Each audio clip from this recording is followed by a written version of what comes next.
What is AI? AI का full form होता है आर्टिफिशियल इंटेलिजेंस। तो आर्टिफिशियल इंटेलिजेंस एक कॉन्सेप्ट है जहां पर हम सिमुलेट करते हैं ह्यूमन ब्रेन को। तो अगर हम बात करें इंडस्ट्रियल रेवोल्यूशन की, तो उस समय हमने बहुत कोशिश करी थी to automate different type of human task, जैसे कि हमने इन फैक्ट्रीज में बनाई कार मेकिंग मशीन्स या even pizza making machines, right. तो हमने ऑटोमेट करे बहुत सारे ह्यूमन टास्क। अब हम आ चुके हैं नेक्स्ट स्टेज पर, जहां पर हम कोशिश करते हैं टू रिक्रिएट और to simulate human intelligence using technology. तो वहां बेसिकली हम कोशिश करते हैं कि मशीन्स इंसानों जैसा सोचें। तो ये है basically artificial intelligence. What should I know to train an AI? तो इससे पहले कि हम ट्रेनिंग पार्ट पे जाएं, आपको पता होना चाहिए कि मेजरली दो सब पार्ट्स होते हैं आर्टिफिशियल इंटेलिजेंस में। तो इसमें से पहला है जिसे हम बोलते हैं मशीन लर्निंग। तो मशीन लर्निंग बेसिकली डील करती है स्ट्रक्चर्ड डेटा से। फॉर एग्जांपल लेट्स से हम बात करते हैं एप्पल्स और ऑरेंजेस की।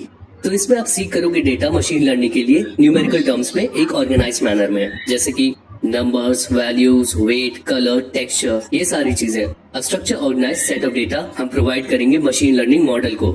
जबकि जो दूसरा काइंड है वो है डीप लर्निंग मॉडल। तो डीप लर्निंग मॉडल थोड़ा अलग है, जिसमें हम ट्राई करते हैं टू सिमुलेट ह्यूमन ब्रेन एक कॉन्सेप्ट के थ्रू, जिसे हम कहते हैं न्यूरल नेटवर्क। तो ये ज्यादा अच्छे से समझ पाता है अनस्ट्रक्चर्ड डेटा को। तो इस केस में ये समझ पाएगा विजुअल प्रोसेसिंग, ऑडियो प्रोसेसिंग और even NLP which is natural language processing. तो ये है majorly difference between machine learning and deep learning, और आपको यही दो मॉडल्स में ट्रेन होना है। What is the difference between narrow AI and general AI?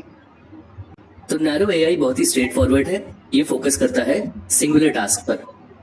कुछ सिंगुलर टास्क जैसे कि गेम प्ले और सेल्फ ड्राइविंग कार्स, ये बेसिकली हेल्प करती है ह्यूमंस को टू इंक्रीज देयर प्रोडक्टिविटी, जो कि हमारे लिए बहुत अच्छा है। जबकि in contrast general AI is more shown like a movie, जो कि रिजेंबल करता है ह्यूमन इंटेलिजेंस से। इसमें पोटेंशियल रिस्क होता है, तो ये बहुत जरूरी होता है कि हमारे पास कुछ रूल्स हो अराउंड इट, और ये बहुत जरूरी हो जाता है कि हमारे पास कुछ रूल्स हो जनरल एआई के लिए। सो टू समराइज, नैरो एआई बहुत ही यूजफुल और प्रैक्टिकल होता है ह्यूमंस के लिए, जबकि जनरल एआई में हमारे पास सर्टेन रूल्स एंड रेगुलेशंस होने चाहिए ताकि हम एंजॉय कर सकें एक रिस्पॉन्सिबल और सेफ आर्टिफिशियल इंटेलिजेंस को। What should be the right approach to train an AI? Training an AI is more like training a child. तो जैसे कि एक बच्चा लर्न करता है थ्रू ट्रेनिंग एंड टेस्टिंग, हमें प्रोवाइड करना होता है बहुत सारा डेटा और टाइम टू अ मशीन, ताकि हम पढ़ सकें और पाए बेटर परफॉर्मेंस। तो ये है फर्स्ट। तो ट्रेनिंग पार्ट में हम देते हैं बहुत ही सारा data for the machine to learn and understand, और नेक्स्ट पार्ट में आप करोगे कॉन्टिन्यूअस फाइन ट्यूनिंग, ताकि आप पा सको better results of your artificial intelligence. तो सेकंड पार्ट है टेस्टिंग। जैसे आपने अपना प्रोजेक्ट खत्म करा, आपको करनी होगी टेस्टिंग बहुत सारे डेटा सेट्स के साथ, ये समझने के लिए कि आपका ट्रेनिंग मॉडल सक्सेसफुल था या नहीं। ओवरऑल आर्टिफिशियल इंटेलिजेंस को नर्चर करना is more like nurturing a child. आपको डेडिकेट करना होगा बहुत सारा टाइम और इस केस में बहुत सारा data to get better results of your artificial intelligence.